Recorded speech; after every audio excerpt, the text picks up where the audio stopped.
Welcome everybody to All Net, the Irish Examiner basketball podcast. This is episode number 3. I'm your host, Conor, Meany, and I'm joined by my co-host, Kieran, Shannon. Kieran, you're very welcome. Likewise, Conor, and very welcome, I suppose, to your new arrival. We were talking last week with Mark Cavan, who was going to be in the maternity ward, and you were there this week yourself, and good news. Yeah, look, appreciate it. Baby number 3 has arrived. It's we have a baby girl now, Florence, which is very exciting. We have 2 boys here at home. You didn't call her, you weren't thinking of calling her Marion, or is there enough Marion in your life? No, Dad went to school in Marion College, worked his whole life in Marion College, and married a Marion, set up a Marion basketball club. So can't steal his thunder on that one. So no, it's cool. It's exciting. It's the first free agent we've had. So the 2 boys were born into Marion Club. They've already been signed up, but now we have to figure out whether we have to restart the Marion female section or not. And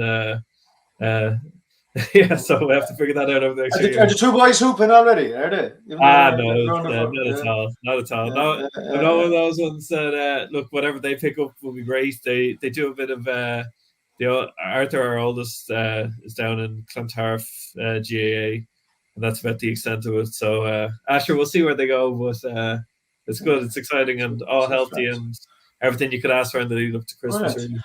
And yet you were able to fit in. Look, you took in some of the games last weekend. You still turned out the column, and just tell us what struck you last week. Like, we were talking on the ladies' front, I suppose. We were talking last week to Hannah Thornton. She was looking forward to going to Cork. It didn't work out for her.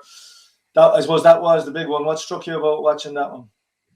Yeah, Glanmire came out with a big win down Neptune Stadium. There's, I guess, 2 things. One, from just the pure basketball side of things, Glanmire were very impressive. They've got a lot of momentum at the moment, and they're playing against the best defense in the league, but still found a way to score. And their American has been excellent all season, leading the league in scoring, and DCU did a good job of limiting her to only 15 points. But when you have Irish players who can score, it makes such a huge difference. And you saw the likes of Anya McKenna, Claire O'Sullivan, Mia Furlong all kind of contribute. And no matter how good a defense is, they're not going to be able to take away everything from you. They can only kind of take away certain things. So I think that variety of offense was really the difference between the 2 teams. And Glanmire looked like they're really rounding into serious form now, that they could be the team to watch in the league. So it was very impressive. I just said, on the basketball side of things, the one negative of it is that, like, we talked about it being such a huge game and everything else, and it didn't have the crowd and the platform that it probably deserved. And that's not to fault any of the clubs or anything else, but it's just, I think, as the league and everything else needs to do a better job of, when we have these marquee matchups, to milk them for all their worth. How could that happen? Yeah, I'm not really sure. Maybe it's setting out these kind of key matches. Like, even if you take the NBA, they have the Christmas Day games and everything else, where they kind of they set out in the calendar when there's marquee matchups, and not that they all have to be on the same date or anything else. But if the likes of DCU and Glanmire are playing, that we know every year is a big game, that there really needs to be, whether it's additional support or whatever it might be, to try and help them and really give it the platform that it deserves. Because, like, our top players, some of these girls have just played in the arena in front of a capacity crowd in an international game, and then for like 2 weeks later to be playing in front of probably less than 200 people is just something that I think they deserve more. And it's just, I think we probably need to put our thinking caps on collectively of how we support that a little bit more. I suppose, even though it's in Cork and there's no Cork team in the Women's Cup semi-finals, we will have Meteors. DCU will be a big matchup for one, and you would hope there'll be a good crowd there. Probably be on the same bill as Emporium, Cork, Ballincollig, their semi-final. Like, Meteors are obviously the team that took out Glanmire in the Cup. You were impressed by them again at the weekend as well. Yeah, no, look, they played Ulster again after playing them in the Cup the previous week, and they had too much for them. The scary of Meteors is that they don't require Claire Melia to score all the time, that she can facilitate and then pick her at times when she's going to attack a little bit more. So they're looking very good. It's rounding into, like, we're getting close to the halfway point in both the leagues, and I think it's in the women's league. It's getting quite clear that we probably have Meteors and Glanmire who are in the driving seat for the race for the league, and then you now have like DCU have moved down to 3 losses, which kind of takes them that little bit below, and then Wildcats also. We kind of identified the game last week as a potential difficult one, given that they had to go to Liffey Celtics the week before in the cup, and they had to go back down again, or back up to Kildare for the second week in a row, and they lost there. So it was a very impressive performance for Liffey. So it's starting to get a little bit clearer where the hierarchy is, and there's still a lot to happen. And even going into this weekend coming, we have Glanmire have to go and play against Wildcats. So like by Christmas time, I think we're going to have a really clear picture of where that race is going. And then, look, in the men's, we were talking last week about the fallout in Neptune being out of the league. They had come off a couple of defeats in the league. You would have thought the Sligo game was the ideal opportunity to get back on the horse, but they were knocked off it again. Great win for Sligo, who it has to be acknowledged, like, for their first time being back in the Super League, in the century. Like, but for, again, what struck you about, what do you think is the ramification there? Like, we made the point last week that there's different formats, that while I suppose the women's league is first past the post, the traditional league, the men's is in a playoff format, so Neptune have some scope. But we talked about the importance of them needing to hold it together in the wake of losing to the cup. But here they are after a defeat. They have another home game. What's your own take on where they're at and where Sligo are at? I'll start with Sligo. Sligo were really, really impressive. I saw them. I've seen them a couple of times. They shoot the ball really well. They brought in a number of players, but then they also had homegrown players who played. Oisin O'Reilly, Cian Lally played well. I thought they did a really good job of just attacking off the dribble and then moving the ball well and shooting. And they've been a high-scoring team so far this year. This is the first time. This is the first time they won where they hadn't scored over 90 points. Now they got to 87. But they show great composure even when Neptune were coming back at them. And I guess a measure of the fact that they have a couple of imports is that they're probably not a traditional kind of first time in the league in a long, long time kind of club where they have guys who kind of have this expectation that they're at this platform rather than guys who are trying to figure out what it's like to play in the Super League. So they've done a good job, especially coming off. I took umbrage with it that Shane O'Mara called it an embarrassing loss to UCD the previous game, but they did have a loss against, like, we're obviously one of the weaker teams in the country at the moment, and they had lost there. So for them to bounce back and go on the road down to Neptune and win was impressive. For Neptune, it's more the same kind of issues. Like, there isn't a magic fix. There's like, again, we've talked about the American Jordan Evans. He had 2 points at the weekend, which just isn't going to be good enough. And then the other part of it is that they struggled containing off the dribble a lot.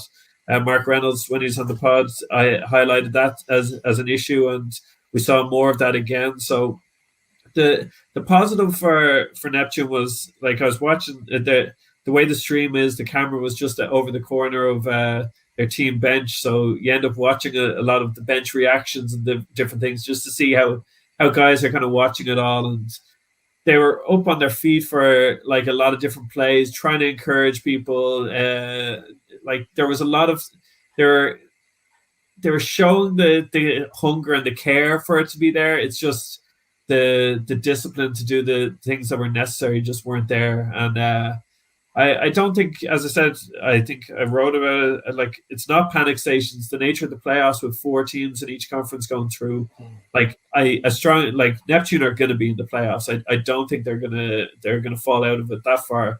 But at the same time, the chasing pack are all won at the weekend. So you have, like, you've Killorglin and Tralee, who are currently sitting outside the playoffs, both won, and the Killorglin team's a very solid team. They've a number of good pros, and Tralee, we already know their kind of pedigree, so it's not panic stations, but at the same time, it's I think this Christmas period is going to be really important for them that they get a win against Mike Cullen next weekend is the plan, and then try and reset over Christmas so that, and with no cup distraction in January, that they can try and start building back up so that kind of February, March, they're kind of have a renewed vigor to them. Well, a team, I suppose, with a similar profile to both Sligo and Neptune would be Blue Demons, UCC Blue Demons, who would have come back up from the first division up to the Super League, and they've made a change and adjustment with their American, who we can talk about a bit more. We're delighted to be joined in a bit now by Daniel O'Mahony. Danny, good to see you, Danny. Welcome to the podcast. Likewise. And look, just first, I want to start by saying, well done to both of you. It's a great podcast. Enjoy watching it every week. And furthermore, Conor, congratulations on the birth of your baby daughter over the last couple of days. So, cheers, congratulations. Danny, I didn't get talking to you. I was down for the Neptune game. You arrived with a child in your own. You were carrying there with Jodie, I could see. And you were also, look, the last time I was talking to you was just before the eve of the league, right? Yeah, correct. And you were talking about the adjustment even in pre-season. You know, a couple of the games that you pointed out, in particular, I think one against Tralee at the start. You're 9-10 games in now, and look, while this is the air altitude that Demons are historically used to, what has the adjustment been like operating at these heights? Look, I think we spoke about it in pre-season, the adjustment in terms of how quick teams can put points up in you. I think I spoke about pre-season. We don't play Tralee, and I was like, the game's going fine. We're grand. And next, within 2 or 3 possessions, we had turnovers. I think Jacobitis had 3 threes, and what was a 3 or 4 point game was then a 14-point game, you know. And also, I think I spoke as well about just the number of players included on a scouting report. Whereas last year, in Division 1, you had, let's say, Limerick Celtics had Watford averaging 40-something. Limerick Eagles had Manny Payton averaging 40-something. So when you went into these games, it was very much, let's stop the marquee player and, hopefully the rest of the result should take care of itself. Whereas definitely in Super League level, even at the weekend there, we played against Temple Oak, and as much as we thought we'd stop some marquee players, like Luke Thompson absolutely didn't miss a shot, had 25 points, and not that he wasn't on the scouting report, but, we were particularly concentrating on some of the other guys over him, and I think that's just the difference, that every team has definitely got kind of 7 or 8 players that are capable of scoring 20 points on any given night, And go ahead, Conor. No, it's Danny, obviously you've also brought in a new American leading into that Temple O game. I was talking to you beforehand. You're excited about him beforehand, and he seems to have delivered. First week, he had 33 points, and not only that, I think he maybe even frees up Kyle a little bit more to be even more aggressive. They kind of complement each other nicely. Just talk about kind of why, first of all, you had to change, and then second of all, like what you're expecting out of MJ. Yeah, I suppose, look, obviously when we started off, everyone during the summer is recruiting and nobody's really sharing or talking about who they're looking at or what they're doing until, the news unfolds 2 or 3 weeks till the season's out, and you see through different clubs, social media, that X team signed this player and that player, and, and then before you know it, the games are competitive, you play against them. Look, so Jeremiah was, delivering on the court. He was doing everything we've asked. He was, averaging, I think, just under 20 points a game. Could have been slightly bit more aggressive in terms of the number of shots he was taking. He had a tough start to the season. Obviously, Neptune away, Ballincollig at home, 2 derby games. And then it wasn't until kind of game 3 where he picked it up. He had a good performance down in Tralee. He had a very, very good performance. He had 33 points against Mary, who at the time were undefeated. So everything was going, well, and he was really kind of, I suppose, coming into the league himself. Unfortunately, then against Killorglin, he pulled up late in the game and he tore his kind of quad. So we got him assessed, and it was a grade 1 tear. I was told he'd be out for kind of 2 to 3 weeks. With the kind of the cup weekend being one weekend, we do with a free weekend. It was like, okay, we got Sligo, we have Mike Cullen, he's a weekend break, and then we should have him back for Temple Oak. obviously we were fortunate. We lost the first game to Sligo by 3 points without him. And then during that game, we picked up another 1 or 2 injuries. So we went into the Mike Cullen game, kind of, I suppose, 4 guys down, nearly missing 60, 70 points from the average scorers. And then we lost to the Mike Cullen game. So then at that stage, it was kind of like, okay, we're down 4 games down the league. The last 2 potentially we could have possibly won have we had, a couple of more guys or some of the stronger players, things like that. Then we got Jeremiah assessed again, and physio came back and was kind of saying, look, it's looking, it could be another 2 to 3 weeks. So then kind of myself and the club had to make a decision, anyone who's missing 5 or 6 games in this league, that's nearly, 33% of the league campaign. So all we had to do was kind of, I suppose, back to the drawing board. At this stage, and it was a different recruitment process because we knew what the league had to offer. And we knew that, the likes of, John Jean up in UCD Marion was probably one of the prolific scorers. Then you had Dawson up in Ballincollig, a lot of, I think, within the top 8 scorers or the top 10 were all kind of within the guard position. And we were relying heavily on kind of, I suppose, Kyle was matching up to them. They were matching up to Kyle. And at times we lacked that bit of creativity. We obviously have like Kingsley and Tala on the inside. But we were kind of at times struggling to get them the ball when Kyle was being picked up by some of the Americans within the league. So we said, look, what we do is we'd bring in someone who, I suppose could play the point, could help us to create, and look, MJ kind of fit that profile.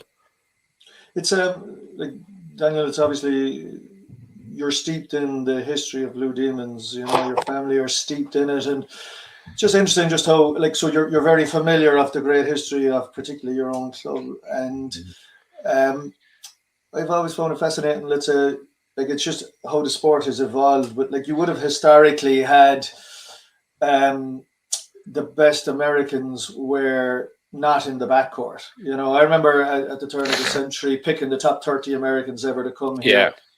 And I think there was only 2 guards, right? And Blue Demons in particular, all their best Americans would have been playing the 3, 4, 5. That's obviously changed the way basketball has changed. But how has it changed? Now that, I remember actually at that cusp, I remember Demons had a lovely little player, Toby Carberry, if you remember him. Yeah.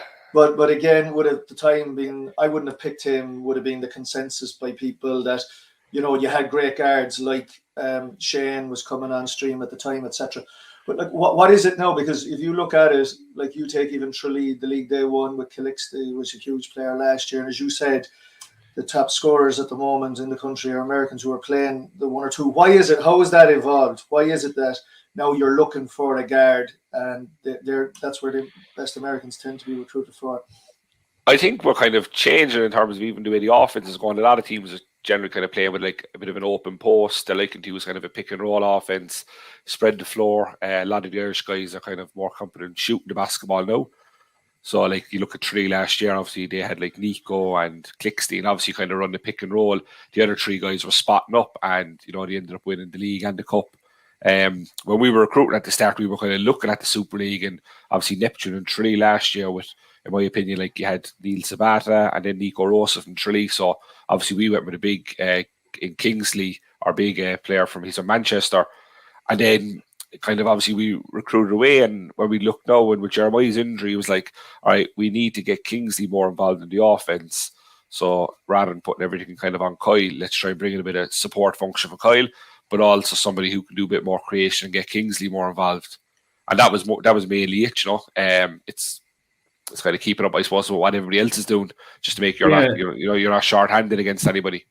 I think just one of the things that's happened, Kieran, in the last few years is that you're seeing a lot of European 5s come into the league who are fairly solid, who are able to kind of defend the basket, set big screens. That may not be the most polished offensive players, and Mario Markovic, who played for us for a few years, was like that. Tralee had a few different guys like that as well. So because that necessity isn't there anymore, then having the idea of having someone who's able to create a lot off the dribble and open everything up for everybody else is a big thing. So it's definitely the way the league has gone, and it's the slight concern at a wider Irish basketball level is that when you get to the top level, our top guards don't have to create that much. So it's kind of reducing the amount that we have to develop our top point guards. Because if you ask me who's able to run a pick and roll in the Irish Super League and be very good at it, you have a very short list of Irish players who you kind of put on that list. You'd be kind of talking Kyle, you'd be talking Paul Dick. You wouldn't be talking a huge amount of other guys who are that comfortable having to do it. So that's why a lot of teams are bringing in Americans to do it. And it's one of those things that I'm sure it's going to evolve over the next few years, where we have to get good Irish guards doing a lot of that work again, so that we develop those, because we may not have that many 6'10" guys, but we can certainly bring in guards. It's just how we develop them. Mm-hmm. Daniel, just going back, yourself and Conor go a bit back. I think you would have played National Cup finals against each other back in the day. And I'm older than Meany. Yeah. But Daniel, you obviously came through part of Demons having great underage teams. You were there on squads that won, throughout obviously the Shane Collin generation, if we were to say it. Then obviously after Collin goes, there's a dip for a few years. Then you drop out of league, and then you go back into the first division. You came back. Look, you spent quite a bit of time in Dublin. What was the Blue Demons you came back to when you came back to Cork? Where did you find the club was at? I suppose, even from my time living in Dublin, I was, the ultimate fan. If Demons were playing over in UCD, I was over there grinding early. Got a good seat. Made sure I was one of the only Demons fans amongst all the UCD fans. Likewise up in Clester, and that was it. And I suppose then it was always kind of like, when I go back, I'll be able to go to as many home games as the road games. And then I suppose the summer then, when I was making the move back, obviously that's when the news broke the Demons weren't going to be in the league. So being honest, I didn't really know too much kind of what to expect. I didn't really know too much about the underage structure at the time, because, as I said, while in Dublin, I'd only kind of seen the Super League as they were, coming to play in against the Dublin teams. And obviously, look, after kind of a couple of short weeks back, and I spoke with the club, and I was like, look, I kind of want to get back involved and all that. And then the opportunity came to take the under-20 team. Look, it was never, to me, as just an under-20 level. We got in straight away, and you kind of groups of guys. Obviously, look, Dave Lehan was an under-18 international at the time. Jack O'Leary was on the under-16 Irish team at the time. So we had a couple of guys who were kind of in amongst Irish teams, close to Irish teams, different things like that. So we had a good core from under-18, under-20 that potentially, in 4 or 5 years' time, there could be a real good Super League or National League team here. So that was always kind of the expectations, and that was always the way we prepared. We never kind of prepared, or we never hung our hat on winning the under-20 Cork Championship against a local league team. It was always we were always talking about national success, and we were always kind of always wanted to achieve more, really. The game changer was Kyle coming back. You were pivotal in that. He had obviously gone over to Neptune to play at the highest level. So he, even touching on what Conor was talking about earlier, and but he dropped down a division to come back to Demons. What was that recruitment like? Persuasion, salesman. What was that like? Because that's what it hinged on. Yeah, no, look, everyone always, I suppose, that's a popular question. Always thinks how did you do it? And things like that. But look, for anyone, I suppose, who knows me and Kyle, look, where I suppose outside of basketball, we're best friends. He stood for me as my best man at my wedding, and I was standing for him in August next year for his wedding. So the conversation was it was a friendly conversation. I told him obviously that, look, I was going forward to coach Demons in the National League. I said I wanted him to be part of that. I spoke obviously about even from those years, me living in Dublin, Kyle's legacy as a Demons player, the Irish senior captain, all he'd achieved with Demons. I felt look, this the way he went out was, I suppose, in his prime. Demons dropped out of the league, and obviously Kyle had to obviously go play elsewhere. Whereas we spoke about what this could mean for his legacy, for what he has won, and then to come back to be, I suppose, kind of the driving force, the main player to get Demons back into the Super League. And that was basically it, really, and I think Kyle wanted that legacy, How do you find coaching him, in the sense that, so I've played alongside Kyle. Kyle's one of those teammates you absolutely want to have beside you. He's brilliant. He also probably plays emotionally at times, in a good way, some of the time in a bad way, some of the time. So how do you toe that line of that kind of, obviously you're very close, and it's kind of, you have that different dynamic when you two are there when it's game time.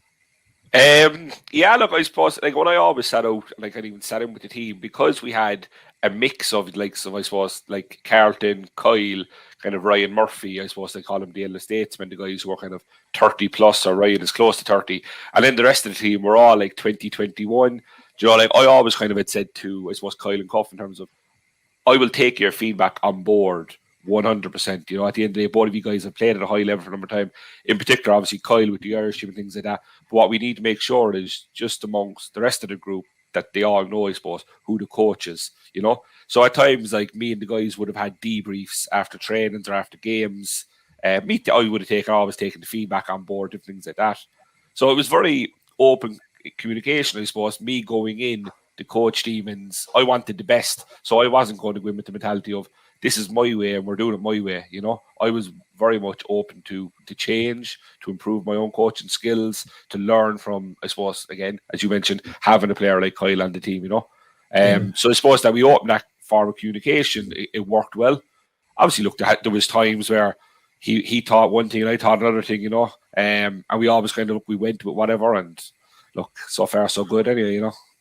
I know this sounds a basic question, but like I remember, you know, talking to Mickey, you know, when Demons had opted out of the league, you know, 93 to 98, came back, and he talked about the importance of it for younger players. And I suppose you would have been off that, who he would have had in mind. Now that Demons is back, what is the importance of Demons being back in the Super League now that you are back? What has it changed about the club? Look, it definitely brought a massive buzz back in the club in terms of even the fans back in, you know, getting fans back in the games. We've a very good under 20 team as well now. We're in the last four under 20 National Cup. So I suppose a couple of years ago when Demons went out, you know, they weren't at the top level under 20, under 18. So there was nobody really coming through. Where now we're looking at, like, we were, you know, Demons lost to UCD Marion last year in the under 20 Cup final. This year, and they're in the last four for the under 20 Cup final, and a lot of the guys coming back. We've a young Super League team, so there's a lot of hunger there, because you have a lot of guys who are already new on the team, who are obviously, you know, fighting for their own minutes and things like that. You have guys that are coming to the games, watching the trainings, wanting to play at this level next year, you know. So it's as it was, I suppose, when I was growing up, because I remember, you know, coming out of minor level and the likes of Shane Call and all them were playing Super League, and you know, to be called or to be asked to fall in with the Super League team on a given night when maybe they were short bodies and things like that, it was great that, you know, geez, I got to train with these guys tonight. And that's the way it is as well. We have so many young fellas. If I was to send out a text and say, you know, to like Darryl Cuff there now, or, you know, any of the young guys to say, oh, we're short there, do you mind falling in? Like, you know, the answer would always be 100% yes. And the guys, they just want to play basketball, you know. It just, Danny, I guess when you can look, you're an interesting one, because you probably finished playing at the top level earlier than probably you would have expected, and it's one that you.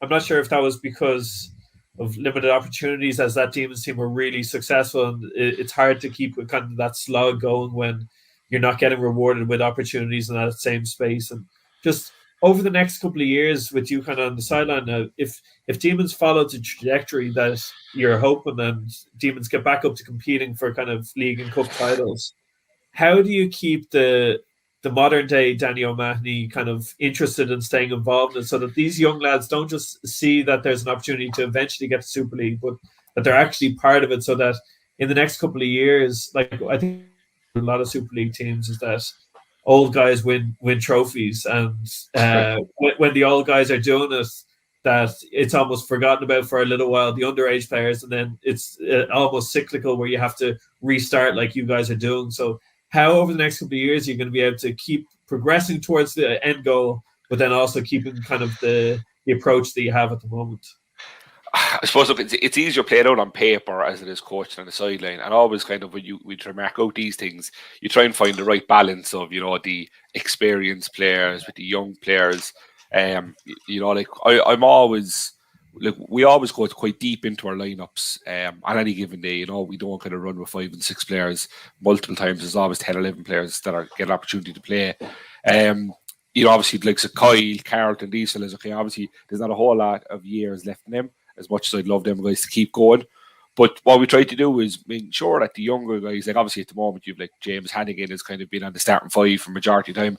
Dave Lehan is playing some big minutes. That what you want is you want the guys who are 21, 22 to playing big minutes at this age, so that basically kind of when, if there was someone, a slot open up on team and someone moves on, it's not a case of, okay, well, who's going to be this role model now? The fact that, you know, there's a void in the team. So what we expect then is that the new guys come in, the 18, 19-year-olds break into the team, and they take the roles that were formerly played by like so James Hannigan, Scott Hannigan, Dave Lehan, you know. I suppose it's really just identifying multiple roles in the team, you know. You were thrown in right away, right in, first league game, Neptune. First cup game, Neptune, the local derby element. I mean, first of all, because we're about to talk about another local derby this weekend, just on those, did you was there a moment in it you were saying, yeah, this is what it's about, even though you were on the wrong side of 2 close games, and you were reared on that rivalry, like, and so was your wife, right? What from the other side, what was it like being on the sideline in those 2 games, and did you have that moment like, yeah, this is what it's about? No, look, definitely. I think you said it there as having that moment, because even though last year, obviously doing National League and it was the top, I was managing Demons National League team, the top team, you know, obviously there was times when we started off the league campaign due to COVID restrictions, playing behind closed doors, 50 people in the gym, including both teams. So like we were down to Meany Green September, October last year with next to nobody in the crowd, you know. And then as it went on, obviously we played some games, and because we were successful, sometimes people weren't turning up to the games because Demons are playing this team, they're definitely going to win. You know, and it was that, whereas the Neptune game, definitely when you walked in, even the hype coming up to it, that was done, I suppose, through social media and local media and stuff. When we got to it, definitely, I think when, you know, as the teams went in the dressing room, as they were being called out, you know, obviously the noise, everything, there was the element of, all right, this is what it's all about. Like, you know, this is it. This is the Super League, you know. So now you're into Ballincollig, and I suppose in the years that Demons were out of the league, they came in into the Super League, obviously led a lot of the way last year, where you could argue done by the format. They did all the heavy lifting, the front running. They're interesting because they would nearly. There's obviously huge links and with you know the play and personnel, particularly with, let's say, the O'Sullivans having played with Demons. I suppose they were traditionally a sort of feeder club to Demons before they actually decided, why don't we become our own? They've staked out that claim themselves. I mean, what is this relationship stroke rivalry like? It's a different dynamic, obviously, to Neptune, which is historical, Northside v Northside. What is the Ballincollig Demons dynamic like? Yeah, you're right. Maybe it is the north side that keeps the Demons, and I suppose even just the longevity. Talk about, you know, the early 80s, you know, of Demons and Neptune, and maybe it's just it is. Obviously, Ballincollig, it's still a rivalry. I know, obviously, the second game of the season, I think it was okay. So first game of the season, we played Neptune, a sold out Neptune Stadium. It had the rivalry feel, everything. The following week, we played a home game to Meany Green. It didn't have the atmosphere, or didn't have maybe even the game. Obviously, Ballincollig came out well on top that day, whereas the week prior it was a single basket which decided it. Look, we will be treating it just as kind of any other game. The guys know, obviously, look, some of the local guys growing up, they would have played against Ballincollig. Some of them would have been, you know, have lost out to Ballincollig in different games growing up. The second game of the season, obviously, when they beat us, you know, like for us, it's kind of like, right, grand, we can't afford to kind of drop any more ones. We're kind of playing a bit of catch up now after losing the 2 games to Sligo and Cullen. So going into this game now, like, you know, we're kind of, I suppose, all guns blazing to try and come out with a result. And just on that, Danny, so we're going to finish up shortly here, but we're at the halfway point. It's kind of, I think it's fair to say that no team has really stood out as like someone has to figure out a way to beat them. Yeah. There's lots of teams. There's probably 6-7 teams who think they have a very good chance of winning the league this year. So what do you think? What are you looking out for kind of early in the over the next couple of weeks that's going to kind of separate out those teams, and what do you think that people should be really paying attention to as we figure out who's going to eventually get their hands on the trophy? I suppose, as you said, it's the chase and pack, like as in we're looking there at the moment. Obviously, we're in a playoff position at the moment, kind of sitting in fourth. But the teams below us are winning. I've been now kind of looking at the fixtures over the next couple of weeks, and I'm seeing, okay, look, I see Tralee should win that game. I see Killorgan should win that game. So I'm kind of putting that bit of pressure on yourself that, okay, if we don't win these games, then we could become the chase and pack. I think it's, look, as now we're all going to be playing each other a second time, and then obviously with the coverage on basketball or on TV, it's quite easy to scout teams. So teams are becoming more like, teams know each other's personnel more. They're looking who's doing the scoring. They're looking at the defenses, the offenses. So coaches are now really able to kind of, I suppose, analyze what other teams are doing. And I think we'll come down to that as well. Sometimes who's done the homework better than the other team and different things like that, Okay, brilliant. Well, look, Danny, it's fantastic to have Demons back in the league. I think it's one of the clubs that it's important to have them in the league. The league is lesser when they're not there. So fair play to you for all the work that you've done to get them to this point. And look, you're obviously there in with a shout. So we'll be keeping a key eye on you over the next few weeks. And best of luck with the rest of the season. All right, perfect, guys. Thanks very much. Okay. So, Danny. Cheers. So we're there, Conor. I suppose Demons is a club that has been around the league for a while there's a return for them into the big time, the Super League. Then I suppose we've been primarily looking at the Super League, but we also have very competitive first divisions in both men's and women's, and fascinating in their own right, particularly because of the geographical spread. And just when we were talking beforehand, one that is just a phenomenon, and we're going to delve into it now. Cavan Eagles, like, so we're delighted to be joined by Carol. Hello. Hi, Carol. Hi, Kieran. Hi, Conor. Very nice to meet you. Thank you. Carol, just on it, Carol, look, I'll be honest, I suppose I'm a geographic historian of the sport, and just looking at we wouldn't have traditionally, I suppose, non-Belfast Ulster being competitive. There was Cookstown would have been competitive in the late 80s, underage men's, and in the 90s. I suppose we've had National League teams now in Donegal recently, but there's a lot of spots where it just has been an oasis. There's been virtually no basketball wastelands. Cavan traditionally has been that, but you went up, you set up this club 10 years ago, and now you're the assistant coach to a team that are top of the first division in your first year there. So A, congratulations, and B, how did you do it? Good question. We're still trying to answer that ourselves. How did we do it? 10 years ago, we set out to set up the club. It was actually an under-12 boys team. That was the start of it all. And in that year, we got every age group boys up to under 18s. So we kind of thought, well, we're on to something here. There's a huge interest. Now, there was basketball in the area. The Northeast basketball has been in existence for longer than 10 years. And we just went from strength to strength. In our first year, we'd no girls. And when we got an interest from girls, we were too late to enter them into the leagues. So we thought, well, we'll so what leagues would they be, Carol? What league? This is the Northeast Basketball area board, and it would have been under 12s, 14s, 16s, and 18s. So this was all boys that we had, and then we had under 12 girls come along, and we thought, well, if there's no games for them, they're not going to want to play. So but they actually trained every week, 24 of them, with no games to play. Are you operating out of the town of Cavan? Out of Virginia. We're East Cavan Eagles, but there's other clubs in the area as well. Yes, and it's a massive geographical area. Like we play games in Monaghan, we play in Meath, Cavan, and we've got us down as far as Street and Longford for league games. It's a lot of travel.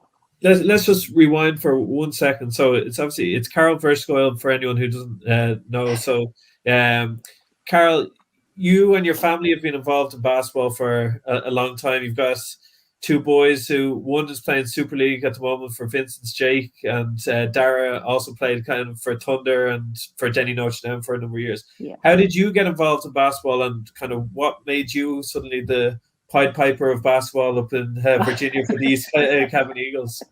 Well, obviously we're not originally from Cavan. We're from Dublin. So I would have played basketball. My whole family played. My brothers, my sister played. We all played. I would have been involved with Crusaders basketball up in Dublin with Deborah McCargill. And from there, that's when I really got into the coaching end of it. Dara is, I'd be afraid to even say how many years he's playing, but and still playing. So I would have coached him at underage. Then Jake came along. The strangest part of that is he'd no interest in basketball at all. And it's amazing that it became his main sport, and he's playing Super League now. And he played in Cavan. And that's where we were living in Cavan, and he played for East Cavan Eagles. He was the first, that was that first under 12 boys team that we had. With the local leagues here at the time, if you wanted to progress, you really needed to move out of the area, unfortunately.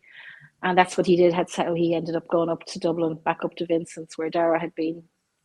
A long old trek every Saturday and Sunday morning. So you'd be both commuting, bringing Jake to Dublin, right? And then staying and coaching in Virginia with the club, right? Yeah. So God, it was full on for you. But I suppose part of the motivation would it have been that you would build up enough of a talent base.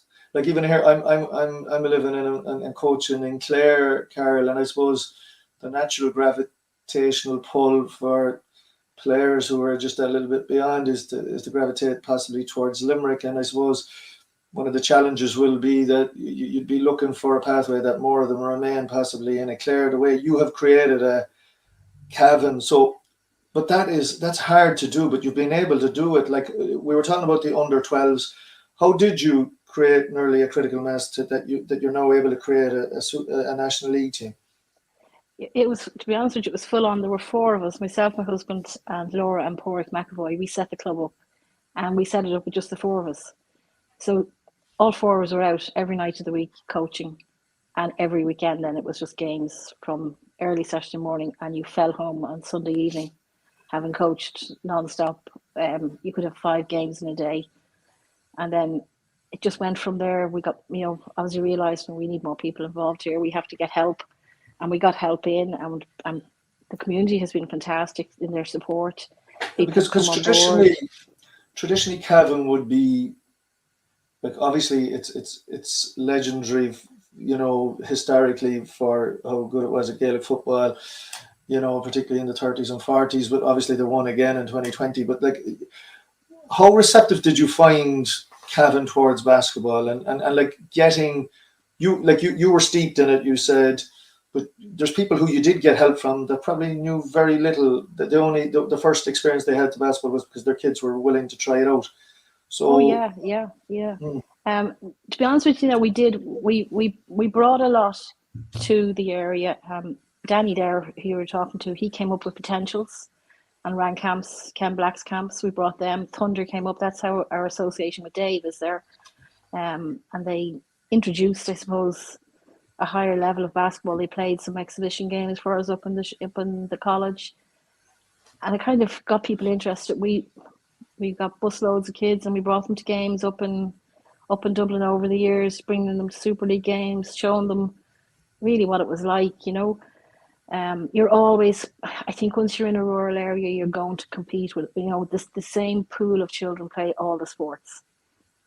So you'll have a guy and he'll be playing Gaelic, he'll be playing soccer, he'll be playing the basketball, playing the rugby, and you're trying to fit it all in and, work your schedules around, there's a cup game this weekend, we can't have this game, we can't have that game. Sure, you're talking to the Gaelic coach to try and organise when you're going to have, set a particular match so that it isn't clashing with something else. And it's not easy, but you have to find a way around it.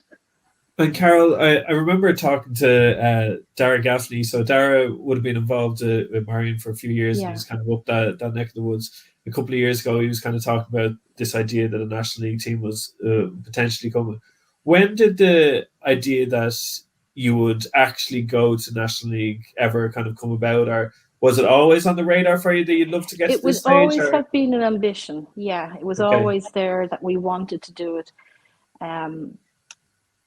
Unfortunately, again, it's a rural phenomenon. When they get to a certain age, they're looking to go to college, move abroad for work, even up to, it could be over to Galway, down to Cork, back to Dublin for work. So you lose your pool of players. So we kind of said, how are we going to how are we going to stop it, or what's going to encourage people to stay? And at the local level, like our ladies team last year, and no disrespect to the local league, we had some good games, but they went unbeaten all season, the ladies team. So you have to create a challenge. You have to put something there that's to give people a focus on what you're going to work towards. So the ambition was always there for National League. We did look at it last year, but we kind of had to take a step back and just to say, no, we're not ready for this. We haven't got all our homework done, and we have to put a stop to it and get ourselves organised and go for it again, which is what we did this year. We've really been lucky, I suppose, in the pool of players we have. Like there's 5 of the ladies who've actually at some time in their basketball career have played on international teams. Are they all homegrown, or did all you... homegrown? Now we're young, but that's 5 homegrown players who've played. So Carol, you're obviously coaching them. You're obviously coaching them very well, if you can say so yourself. What have you found is the key? You've been coaching, Well, I would have coached most of them at some point throughout their years playing underage. We've other players, other coaches in the club, like as Conor mentioned there, Dara Gaffney. We have other coaches. I think that the coaching clinics have been a huge benefit because it brought other players in that to give people something to aspire to. The coaches themselves were fantastic, and they've been kind of there as a resource all the time for us. Obviously, the girls gone off on their international level have brought back a certain level of expertise that we wouldn't have had before. The boys' side of it, we've had international players in the boys as well. So the level has always been quite high. But as I say, it's just you tend to lose them once they turn 18 because they're going to college, they're going somewhere else. So we have the reverse now. We've people travelling back to Cavan to train. Well, that's part of what you did it, to retention or to making an attraction. But by the same token, when you do that for the players, it means an awful lot of work at committee level. I mean, you tell me what goes with being a National League. To be honest, we have an army of helpers. That's the only way I could put it. The committee are excellent. There's a group of people there, and behind the scene work is it's phenomenal. The amount of time they put in. We've in the show centre there now, which is new to us, but a setup for a National League game.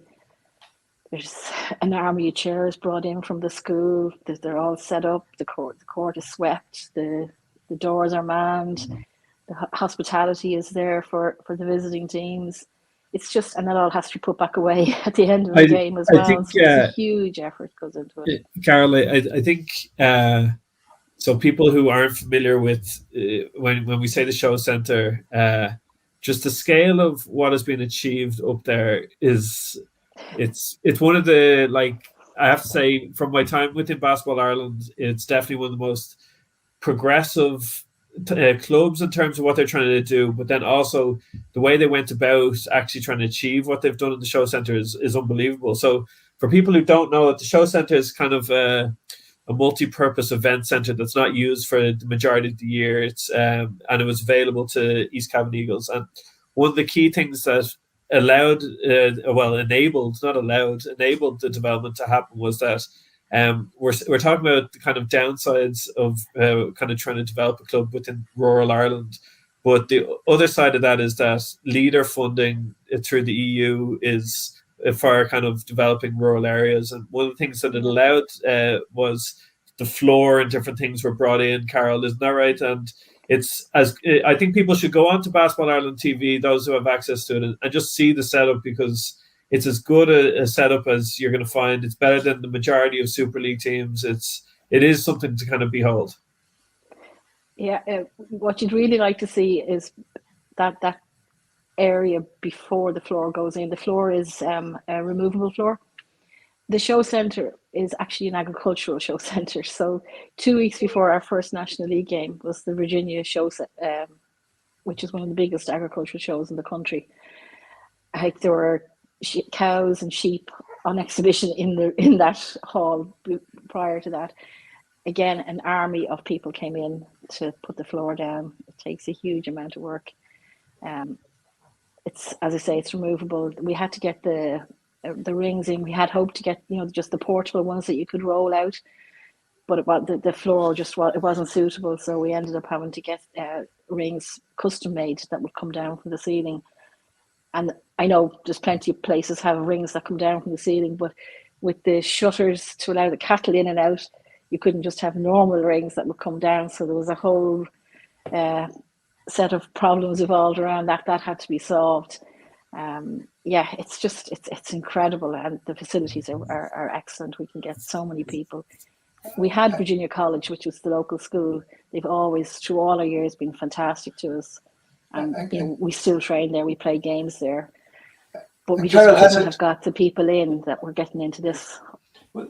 Sorry, there's the people in both helping out with the club, but then there's people going along. Are there people going along to watch now? Like, we're packed out. Is that right? Like, I mean, yeah, there is a buzz around. It has it got into nearly the Cavan public consciousness, where it's crossed over the way that, if you're in Tralee now, that there's a game going down in the complex, or like the Cavan public have nearly got into this. It's not just for the club members. Yeah.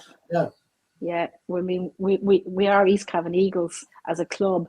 The national ladies team is McAvoy's Cavan Eagles, and the support is phenomenal. The people coming to actually attend the games, we're practically full house every game. And our sponsors have been fantastic. We've several sponsors on board now, and it just wouldn't be possible without them. To be honest with you, it's fantastic, the level of support that we're getting. There's one thing being in the. Go ahead, Conor. No, go for it. Yeah, no, I was going to just say it's one thing being in the league, but you're performing so high. Like, you're top in the league at the moment. Have you surprised yourselves how well you've done in your first season? I think, to be honest, we did recruit well. We have Dave Baker as our head coach, and Dave would have done camps, as I said before, with Thunder up in the clubs, and that's how our association with Dave goes back many years. So I contacted him to ask, because obviously he has connections with recruitment. That's his forte. And just in talking to him, and as we were going along, it just became a little bit of a no-brainer, to get him on board. He was interested and excited to come on board with us. So he has a host of experience, and he's brought an energy and an expertise that we wouldn't have necessarily have had without it. So that has helped. When you're talking about recruiting, are you talking about players from Irish players from other parts? We have two American players that we brought in, and we have one girl from Spain.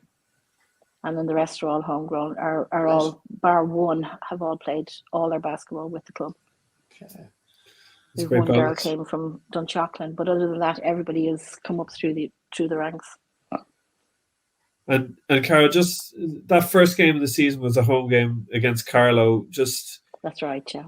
For yourself and the McAvoys, was it a little bit of a kind of staring around in this beautiful kind of setup, National League, all this kind of happening that in such a short space of time? Could you believe it, or can you believe it, or has it kind of settled in now? It is hard to believe. It is. It definitely is. And it's great to see it. The support that's there, the amount of people that are on board now and are involved in helping and making it all happen. It's just incredible. To see the girls, like some of them. you would have coached from under 12, and you're looking at them now, and they're on the court, and senior ladies, National League. It's great. Yeah, Like it's sometimes fantastic. you would have seen and coached those girls their first layup. Yeah. You know, something they Yeah. couldn't do, and you saw it. I know you're seeing them doing it at the National League level. For sure, yeah. I won't mention names now, but there was one girl under 12, and you know, at that age, run up and down, up and down, up and down, and the ball just would not go in the net. No matter what she did, she wasn't scoring a basket. And I remember her dad saying to me, "Oh my God, is she ever going to be able to score?" And I said, "You know, don't worry, it'll come. It will come. The game will come where the layup will drop." And you know, that's from there on. She'll be, and there she is, starting 5 of the National League ladies team. That's brilliant, Carol. Look, it's a fantastic story, a fantastic achievement. You know, very well done, because Thank you very much. that's what we want, the growth of the sport throughout the country. You know, it's called a National League, and you're definitely helping that. And, you know, being a good Dublin basketball person, you're spreading the word. And congratulations to all of you there, and the very best of luck. And thanks for joining us. Thank you very much. Thank you. Thanks a lot. Well done, Kieran. Thanks, Carol. Bye. Thank you. Thanks, Conor. Conor, it's a great story, isn't it? Like, even just and someone like Carol, who there's like, even in non-National League clubs, just the clubs in rural Ireland, outside of, you know, it's often one or two people who are driving the whole thing. Like, she's talking there about every day they were out coaching, but they're getting the rewards. It's lovely to see. You would you've known Carol much before? No, not at all. So I know of the family. So Dara's a couple of years older than me, and Jake, I know a little bit. I've played against him once or twice, and I keep a close eye on Vincent's, because Yasko coached us last year, and I know Yasko had coached with Carol and had coached Jake underage, so I keep a close eye on them. But it's absolutely brilliant to see, and I think we're starting to see a spread around the country that we haven't seen before. And I think even myself, lazily, I would have just said one of the reasons for the growth of it has been just like, there's immigration into different parts of the country, and there's a natural interest in basketball that's kind of grown up. But it does such a disservice to the people like Carol, who have actually gone out and really made a tangible impact in their community, and have grown the game. The idea that there's something there that they and even travel back up to Cavan to play in the National League is really interesting, really exciting. And as I said, the way they've gone about it, of getting the foundation of the club really strong, so that I read a thing before the first game of the season where they're saying they don't want this to be a kind of a flash in the pan kind of, let's see what this is like. They have the structures there, they've built it up from scratch, and it's something that a lot of clubs could really look at. And the leader part of it and the funding is a route that I think in Irish basketball we've been really poor at finding routes to funding in the past. So there's potentially other clubs who could learn from them. So it's a really interesting story. And as you said, they're top of their conference in the Women's National League. They got knocked out in the cup on a buzzer beater in Portlaoise. So kind of a tough lesson there, but it'll be fascinating to see how they get on in the second half of this season. Exactly. So that's it for this week's podcast, everybody. Conor, you have to go back to. Are you changing nappies yet? Are you? Modern man, you know, do it all.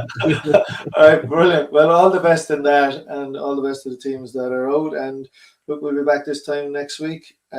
Thank you all for joining us on the Examiner All Net Basketball Podcast.